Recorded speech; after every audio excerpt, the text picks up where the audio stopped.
tudo bem? No nosso último vídeo, a gente apresentou a solução do Kant para o problema do conhecimento. Como é que ele conseguiu articular a dificuldade da posição racionalista com a posição empirista. E a gente terminou aquela aula falando que o pensamento moderno ele tem essa ideia de que a razão deve ser a guia. Ela deve guiar a humanidade. E essa é uma ideia muito forte nesse período moderno. Mas o que isso significa exatamente? E é isso que a gente vai falar hoje. A gente vai começar a mostrar algumas ideias centrais desse tipo de pensamento, tão presente na modernidade, e a gente vai ler um textinho, um trecho do texto do Kant. De novo, nosso amigo Kant. O Kant é brilhante. É um texto absolutamente fácil de ler, e o Kant não é conhecido pela simplicidade dos textos. Esse texto é muito gostoso de ler, ele é curtinho. Eu vou deixar aqui na descrição do vídeo, se você quiser você pode ler. E é um texto tão bom, tão importante, que a FUVEST colocou esse texto como tema da redação há 3 anos atrás. Ela colocou lá os 3 parágrafos iniciais e te perguntou: nós saímos da menoridade? Ao fim dessa aula, eu quero que você pare e reflita. Será que a gente saiu da menoridade? O que você diria para a FUVEST? Mas isso é só no finzinho. Vamos primeiro falar sobre iluminismo. O tão famoso iluminismo. Ora, desde o século XVI, as ideias de liberdade, de emancipação, esse movimento do espírito de se colocar contra qualquer tipo de imposição está presente. Ele vem nascendo desde o século XVI. No século XVI e XVII, essas ideias vão ganhando fôlego. No século XVIII, você tem praticamente um movimento filosófico em torno da busca por autonomia. E é isso que interessa a gente, entender exatamente o que é autonomia.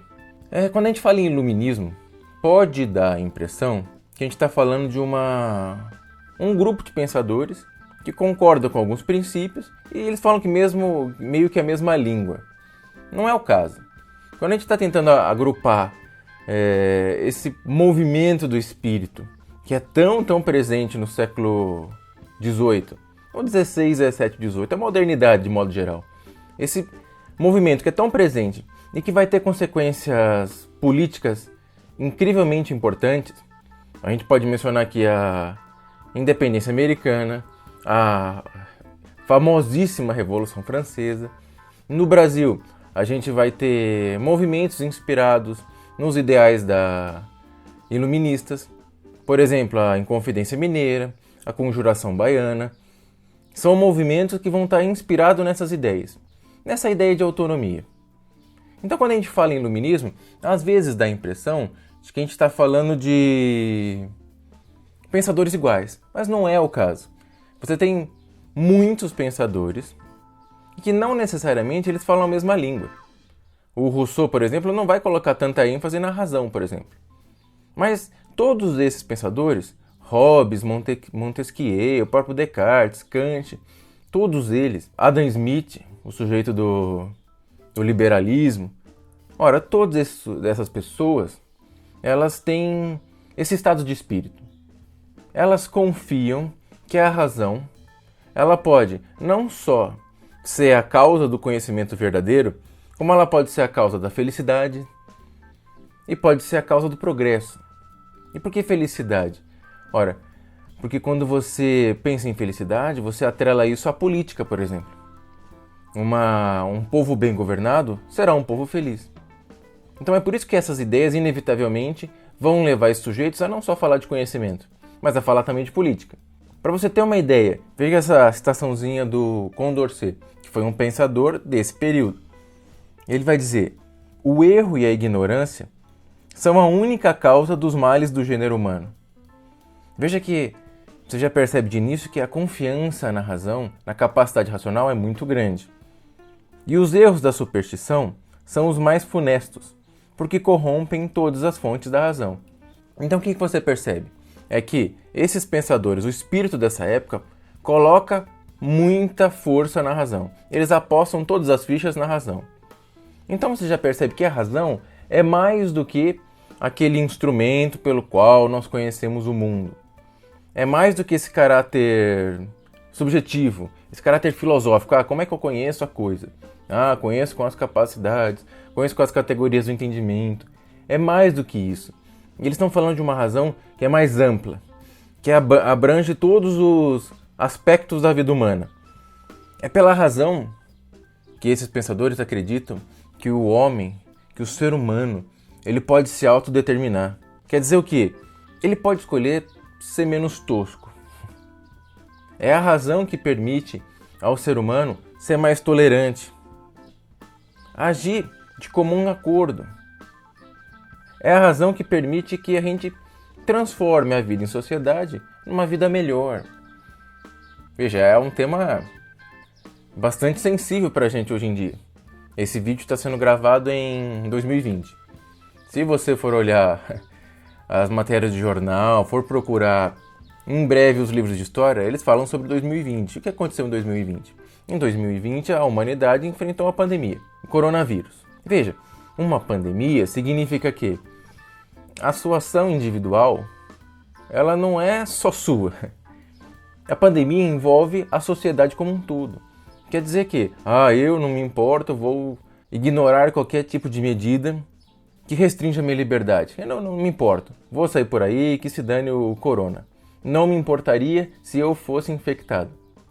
Ora, isso não resolve um problema da pandemia, por quê? Porque um problema de uma pandemia é que, mesmo que você talvez não morra com o vírus, que você não sofra efeitos terríveis causados pelo vírus, você faz parte da cadeia. Você faz com que esse vírus se propague, você leva esse vírus a outras pessoas, você não impede que esse movimento de contaminação pare. Então você está envolvido. Ora, é a razão para esses pensadores iluministas que te permite isso. Ela te faz com que você perceba esse seu momento egoísta, fala, olha, eu entendo perfeitamente que eu gostaria de fazer, que eu não me importaria de pegar o vírus, só que eu vivo com outras pessoas. Na verdade, a gente vive com bilhões de pessoas.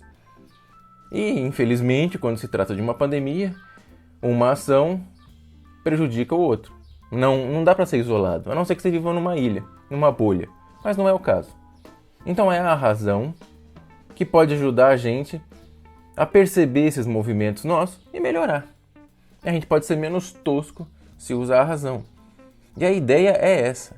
É a razão que vai fazer, por meio da educação, por isso que a educação é muito importante para esses sujeitos, por isso que numa democracia a educação é fundamental, porque ela exige dos participantes de um governo democrático que ele tenha capacidade para ler leis, para interpretar as leis. Sabe? Exige desse sujeito que ele faça uso da razão. Então, o iluminista acredita que a razão ela pode ser não só aquele movimento, como é que eu conheço um objeto, mas é muito mais amplo que isso.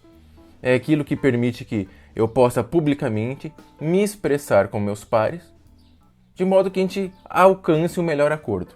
Então é essa a esperança, de que se você fizer uso da razão, você vai chegar lá. O que você vai encontrar no século XVIII é um desejo cada vez maior por direitos individuais.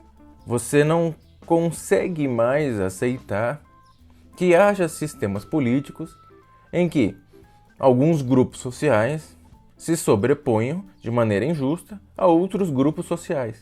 Você percebe por que esse tipo de ideia vai impregnar movimentos na América contra a colonização? Ora, porque esses indivíduos vão ser movidos por esse sentimento. Fala, ora, por que cargas d'água esse outro país, seja ele a Inglaterra, Portugal ou a Espanha, acha que pode explorar as riquezas produzidas aqui e levar embora? Ele não pode. Então, essas pessoas elas são movidas por esse sentimento de igualdade. Se as pessoas são iguais, você não pode manter essa relação colonial. Então é isso que faz com que isso exploda em revoluções. A razão ela ultrapassa em muito o caráter subjetivo e é vista de maneira muito positiva. A verdade é que o que você tem nesse período é quase a aposta de que a razão ela vai ser capaz de eliminar todos os males da humanidade. A aposta é essa. É claro que alguns pensadores serão muito mais envolvidos nessa visão otimista do que outros, evidente. Nem todo mundo pensa exatamente assim. Mas um sentimento geral muito presente nessa época é isso. Ora, a razão, se bem aplicada, pode gerar uma sociedade praticamente perfeita, digamos assim. A razão pode consertar os erros humanos. Os erros humanos são resultado de falta de razão. Você percebe que esse tipo de sentimento muitas vezes está presente até hoje. Quando, sei lá, o sujeito não deve jogar sujeiras na rua. Veja, um negócio simples e trivial. O sujeito, sei lá, tomou um copo de suco que ele comprou na barraquinha, ele acabou, ele não encontra nenhuma lixeira, o que ele faz? Joga na rua, joga no chão. Ele não deve fazer isso. Se uma reportagem for feita a respeito de não joguemos o lixo no chão, é muito provável que o jornalista diga o seguinte: ora, precisamos ser conscientes. O que ele quer dizer com ser consciente? Ora, ele está querendo dizer que se você fizer uso da razão e perceber que vai ser um problema para a sua cidade como um todo, pode ser um problema ecológico até de magnitude maior, quando você se der conta disso, você não o fará, não vai jogar o copo no chão. Ora, é uma visão otimista, ele acredita que se o simples fato de que você entende as consequências do seu ato, quando você faz uso da sua razão, isso será o suficiente para impedir que você faça uma bobagem. É uma visão tanto quanto simplificadora do ser humano. O ser humano pode, ainda que ele saiba as consequências de seus atos, ele pode simplesmente ignorar. Falar, não me importo, não ligo. Por exemplo, hoje há uma discussão sobre o uso de plástico no mundo, de canudos plásticos, porque o plástico ele demora muito para ser... Na verdade, o plástico é quase eterno. Ele vira lixo e fica lá por muito e muito tempo. Então é um problema grave. Os canudos de plástico são um problema grave porque acabam indo parar no mar, nos oceanos, e matam uma infinidade de seres marinhos. Muita gente acredita que, não, se você entender isso, você não vai fazer. É uma visão otimista, a visão de que a razão é o suficiente. A pessoa ignora o fato de que pode ser que ela entenda, ela fala, nossa, é verdade. Esse consumo excessivo de plástico é um problema que eu não ligo. A pessoa poderia dizer isso, mas aí envolveria um lado que o século XX vai mostrar de que a razão talvez não seja o suficiente para promover o bem-estar geral da sociedade. Mas isso é tema para uma outra aula e para muitos séculos à frente, inclusive. O que a gente está tentando entender aqui é essa aposta que a humanidade está fazendo. A razão vai dar certo se for colocada como guia.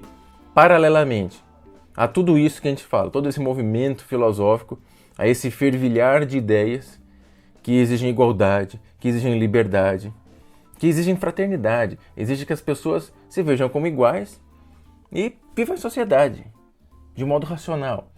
Paralelamente a tudo isso, economicamente, o mundo também estava mudando. Você tinha o quê?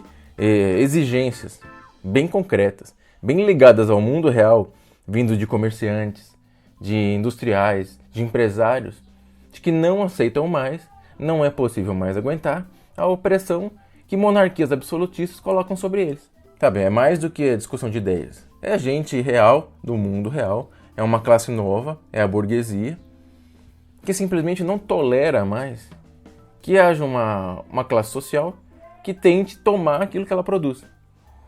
É quase como é o momento em que uma classe nova nasce e precisa alcançar o seu lugar nesse novo mundo.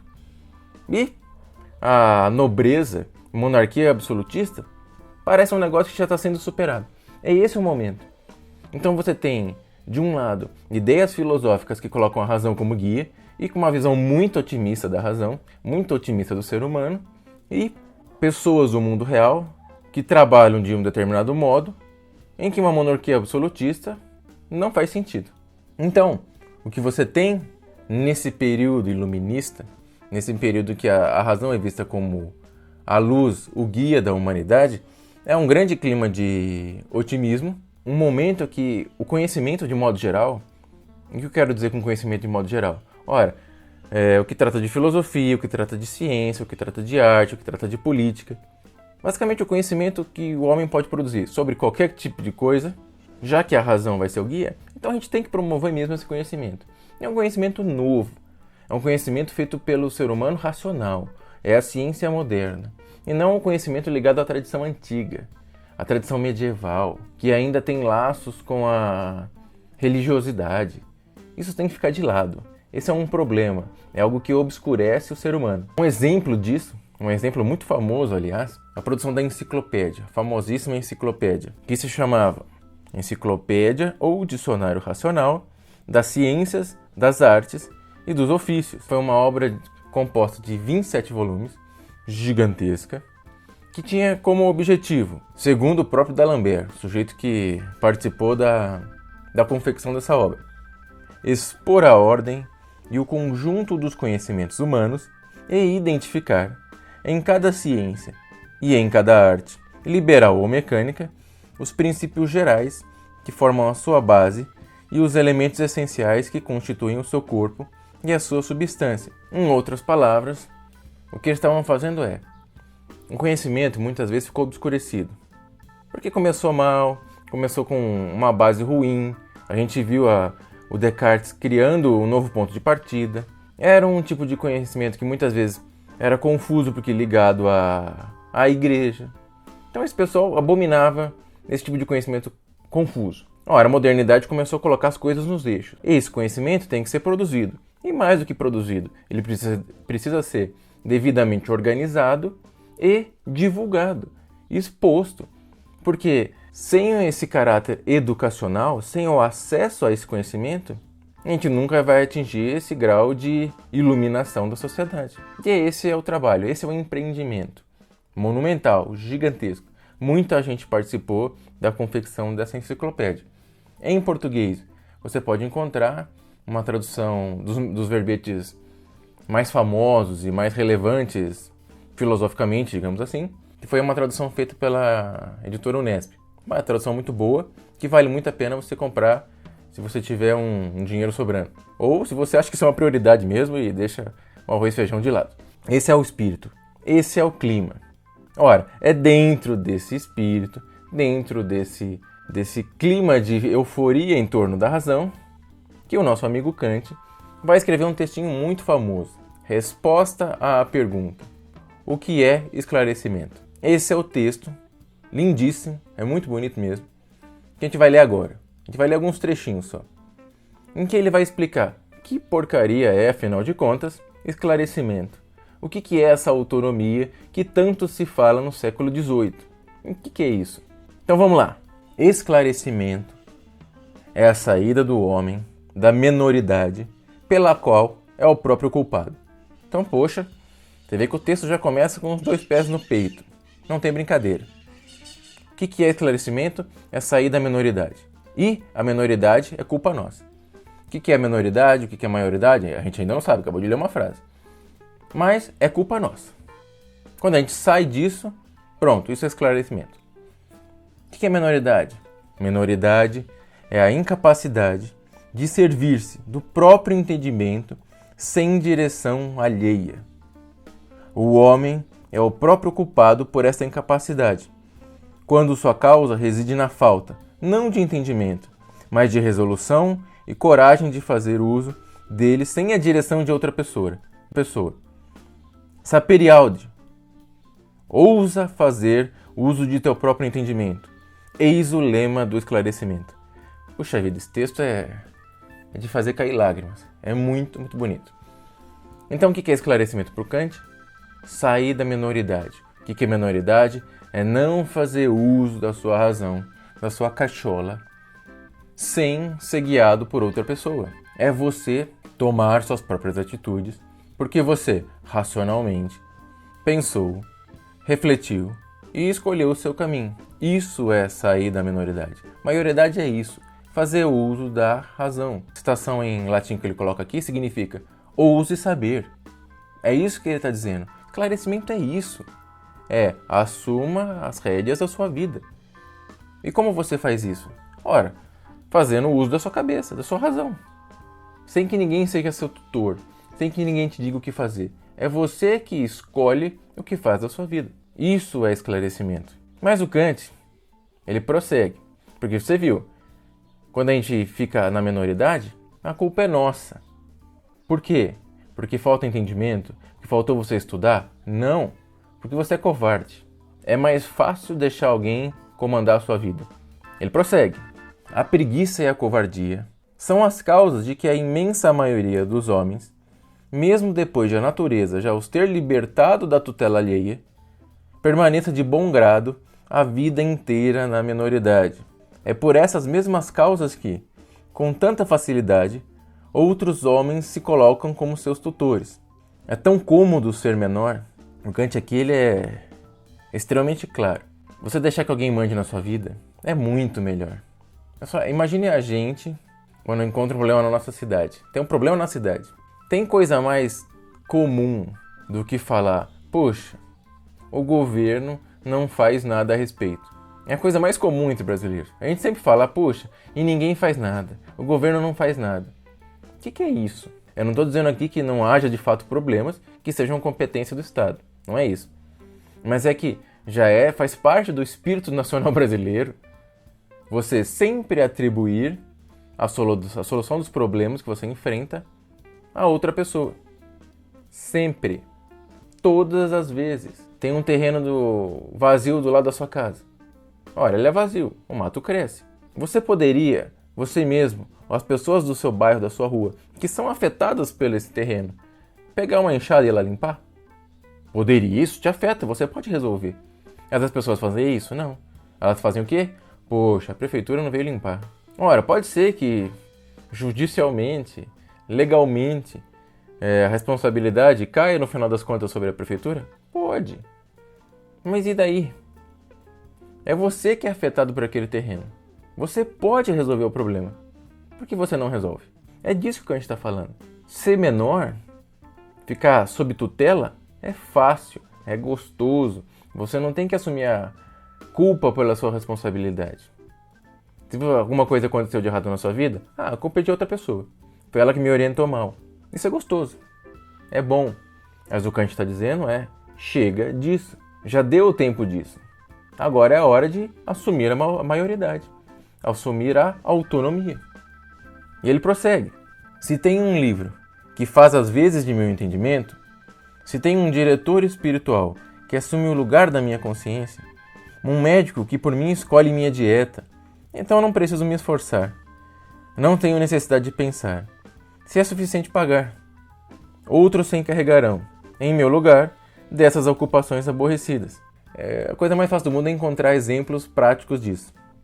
Veja, ele fala, se você tem um médico que diz o que você deve comer e o que você não deve comer, você se coloca nessa situação de um sujeito dependente. Você poderia racionalmente pensar e refletir sobre o que você come? Poderia. Veja, eu me lembro de uma época nos Estados Unidos, em Nova York, se não me engano, que ia ter uma proibição, o prefeito de lá queria proibir copos de refrigerante no McDonald's, em restaurantes, lanchonetes, de 1 litro. Eu sei que pode parecer estranho, mas é isso mesmo. As pessoas lá tomavam um refil de 1 litro, 1 litro de refrigerante. Beber 1 litro de refrigerante te parece algo saudável? Pois é, talvez não seja, né? Ora, esse é o ponto. O Kant está dizendo lá, o prefeito queria fazer isso por você. Ora, você não vai ter o esforço de pensar, puxa vida, se eu continuar nessa vida, tomando refrigerante e comendo fast food, uma hora eu vou ficar muito gordo, vou ter uma série de problemas físicos, de saúde, e vou me dar mal. Quando eu morrer, acabou, aí não tem mais arrependimento. Veja, só que isso exige esforço. Você vai ter que se colocar nessa posição de, não posso fazer isso comigo mesmo. Isso vai acabar comigo. É muito mais cômodo que haja uma lei. A lei proíbe que você beba 1 litro de refrigerante. É mais cômodo, é fácil. Homens adultos preferem isso. Falam, tá bom, vai. Eu queria beber 1 litro, mas não me é permitido. Que coisa. Faça por mim. Pensa na quantidade de coaches que existe hoje em dia, que é até um motivo de piada. Ora, por que tem tantos coaches? O que são coaches? Na maioria das vezes, o sujeito que está vendendo o curso na internet Ele está te dizendo coisas óbvias, obviedades. O que é isso? Por que tem tanto coach hoje em dia? Porque as pessoas gostam, elas preferem ser tuteladas. Elas gostam que alguém mande na vida delas. Porque se der errado, a culpa não é dela. Ela não tem que assumir essa responsabilidade pelo erro da vida dela. Ela pode passar isso para alguém. Então por que tem tantos coaches? Talvez seja um reflexo disso. As pessoas não querem fazer uso da própria cabeça. Elas preferem que alguém faça isso por elas. Ora, só que isso tem um preço, não é? Você vai ser sempre dependente de alguém. Mas o Kant prossegue. Que texto bonito.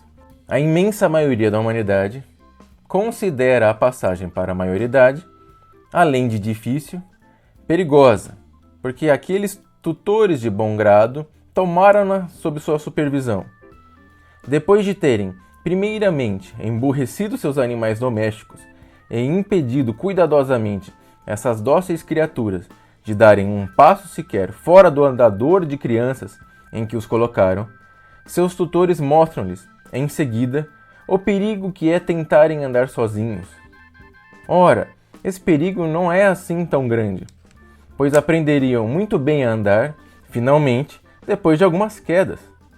Basta uma lição deste tipo para intimidar o indivíduo e deixá-lo temeroso de fazer novas tentativas. O que o Kant está falando aqui? Falando que para muita gente, além de ser um trabalho difícil, que vai exigir esforço da sua parte, você usar sua própria cabeça uma vez na vida, aquelas pessoas que assumiram aquele lugar de tutor, de ser seu chefe, de mandar em você, também não querem perder essa mamata que ele tem, essa posição confortável, cômoda que ele tem de mandar em alguém. Então eles falam, isso aí é perigoso, isso pode dar errado, não é melhor se confiar em mim? Escuta o que eu tô falando. Quando eu decidi que ia fazer filosofia, eu escutei de muita gente me falando, cuidado, viu? Isso aí é perigoso, filosofia é perigosa, ela pode te fazer pensar bobagens. Ora, o que é isso? Isso é medo. Medo de, uma vez na sua vida, ser responsável pelas suas ações, de fazer uso da sua própria razão. Bobagem. Completa bobagem. Aquele tipo de coisa que elas achavam que eu ia me afastar por fazer filosofia, foi o contrário. Na verdade, me aproximei muito mais depois de entender as razões daquilo no que eu acreditava. Então não é verdade. Fazer o uso da razão pode parecer um grande perigo, mas não é. Você vai finalmente assumir a direção da sua vida. Isso não é algo ruim, é algo necessário, desejável. Mas veja, aí o Kant vai detalhar um pouquinho melhor como é que esse uso racional se dá. Isso é importante. Para este esclarecimento, não é exigido nada mais senão liberdade. E, aliás, a mais inofensiva de todas as espécies, a saber, aquela de fazer, em todas as circunstâncias, uso público da sua razão. Só que ouço clamarem de todos os lados, não raciocineis. O oficial diz, não raciocineis, mas exercitai. O conselheiro fiscal diz, não raciocineis, mas pagai. O sacerdote, não raciocineis, mas crede. Somente um único Senhor no mundo diz, raciocinai tanto quanto quiserdes, e sobre o que quiserdes, mas obedecei. Então veja que o Kant começou aqui a dizer que tem uma diferenciação entre o uso privado da razão e o uso público da razão. O que é o uso público da razão? O que ele vai explicar agora, na sequência do texto. Isso é muito importante para entender o que é esse movimento de maioridade e de que modo isso influencia a sociedade como um todo. Não por acaso, essas ideias de esclarecimento levam a uma série de revoltas no mundo. Por toda parte, o que se vê é limitação da liberdade. Porém, qual limitação à liberdade é contrária ao esclarecimento? Qual não o é, sendo-lhe antes favorável? Respondo, o uso público de sua razão deve sempre ser livre, e ele apenas pode difundir o esclarecimento entre os homens. O uso privado da mesma pode, contudo, ser estreitamente limitado, sem, todavia, por isso prejudicar sensivelmente o progresso do esclarecimento. Compreendo, porém, sob o uso público de sua própria razão, aquele que alguém faz dela como um instruído diante do inteiro público do mundo letrado. Ora, o que é então um uso público da razão? E é isso que importa ao Kant aqui.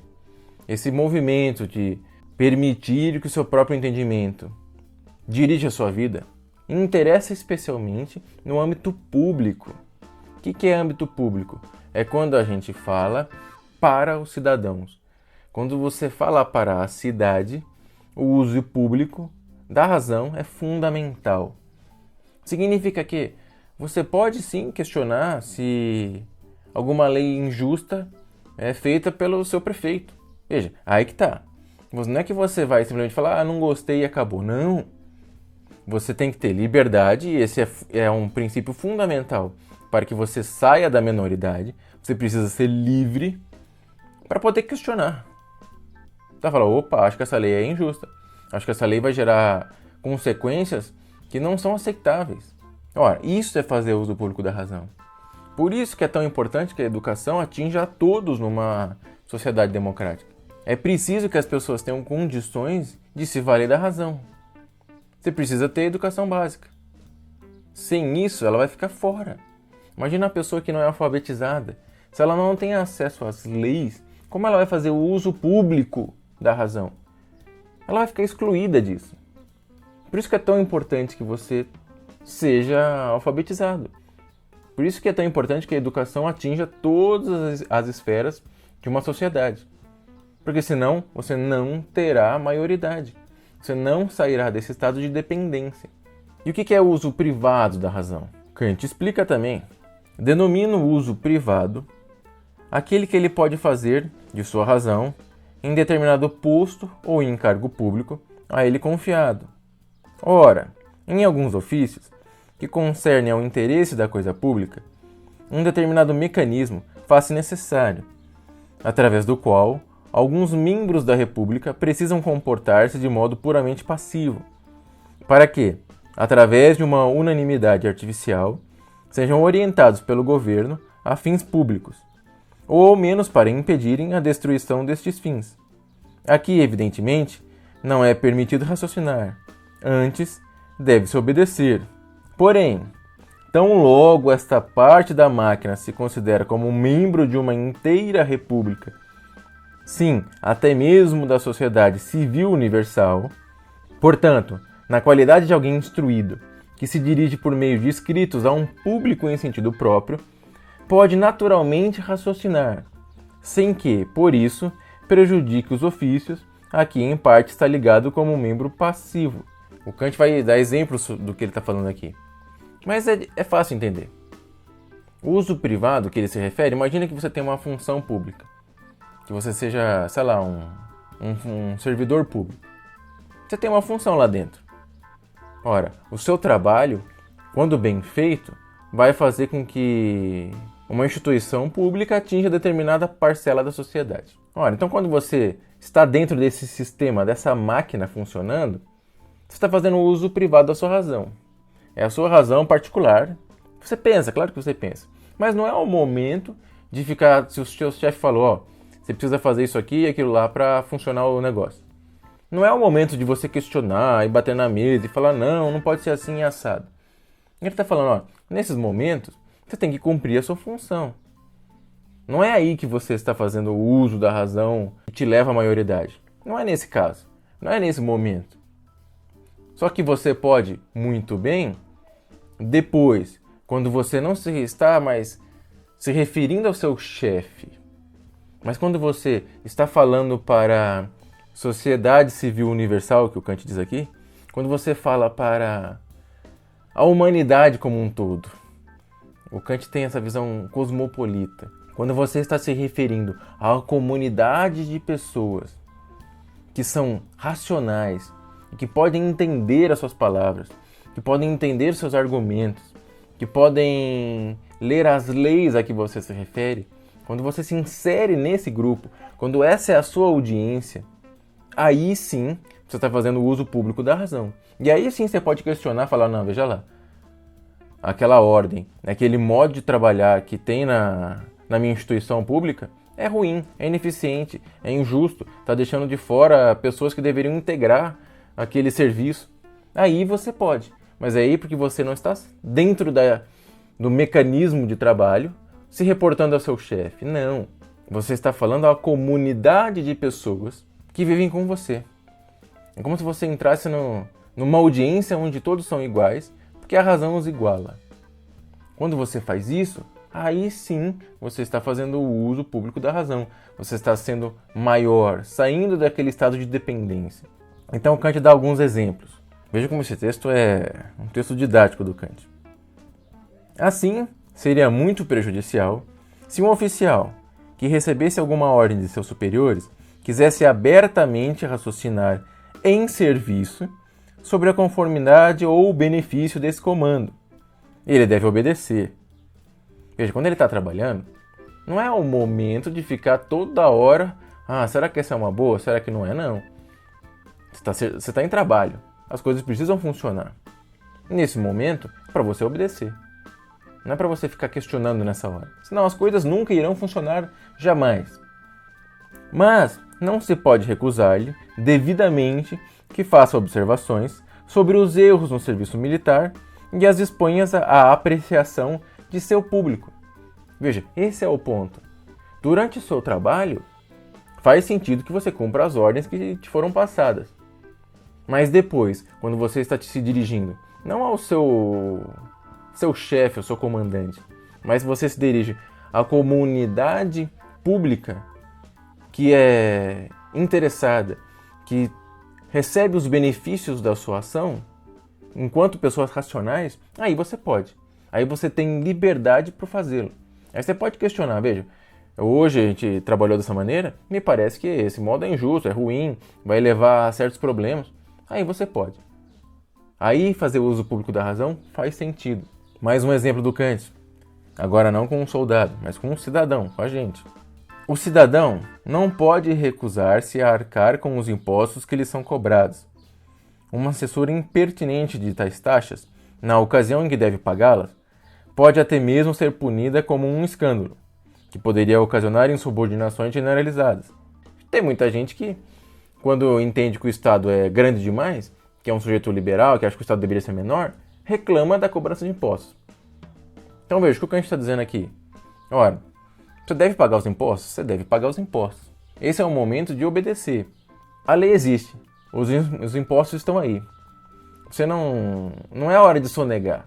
Se todo mundo começa esse movimento de sonegação, você vai ter uma crise generalizada no seu país, é isso. Ora, nesse momento, você tem que pagar. Sinto muito, tá aí. O imposto de renda tá aí. Você pode considerar que o imposto é ilegal, é um roubo e coisa e tal. Mas o imposto existe, você deve pagá-lo. Mas veja, isso não impede que você questione se esse imposto deve existir ou não. Por exemplo, ele continua. Apesar disso, o mesmo indivíduo não age contra o dever de um cidadão quando, na condição de instruído, exprime publicamente seus pensamentos contra a impropriedade ou mesmo injustiça de tais imposições. Então, o que o Kant está dizendo?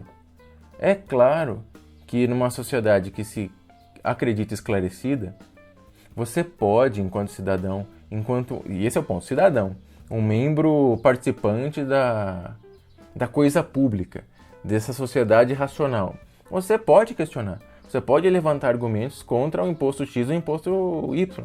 Faz parte, você tem liberdade para fazê-lo. Pode ser que você consiga expor seus argumentos de tal maneira que de fato mostre, veja, esse imposto aqui é ruim, ele deve ser extinto. Isso faz parte, é assim mesmo. Isso é sair da menoridade, é o uso público da razão. Então, imagina o seguinte, o uso público da razão seria, por exemplo, a ONU. Imagine a ONU. A ONU é uma ideia de que você consegue evitar conflitos no braço, guerras, quando você coloca as pessoas, os países, para discutirem seus problemas, suas divergências, racionalmente na mesa. 600 pessoas, elas vão conversar. Essa é a ideia. Funciona sempre? Não, por uma série de fatores. Um deles é que pode ser que a razão não dê conta de chegar nesse meio termo.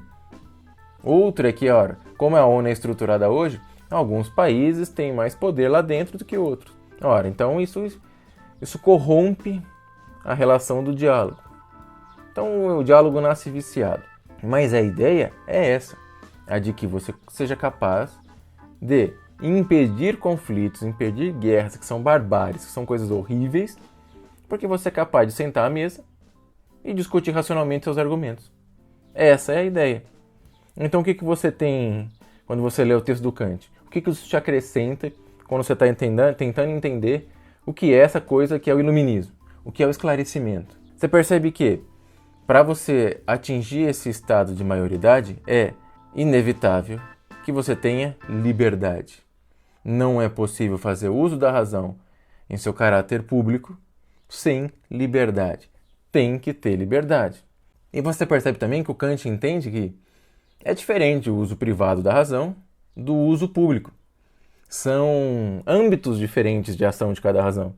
Quando a pessoa, ela está se reportando a essa sociedade civil universal que o Kant diz, a esses homens racionais, capazes de discutir ideias, de colocá-las na mesa, isso é fazer um uso público da sua razão. Quando você fala nessa perspectiva, você está emitindo juízos que são universais.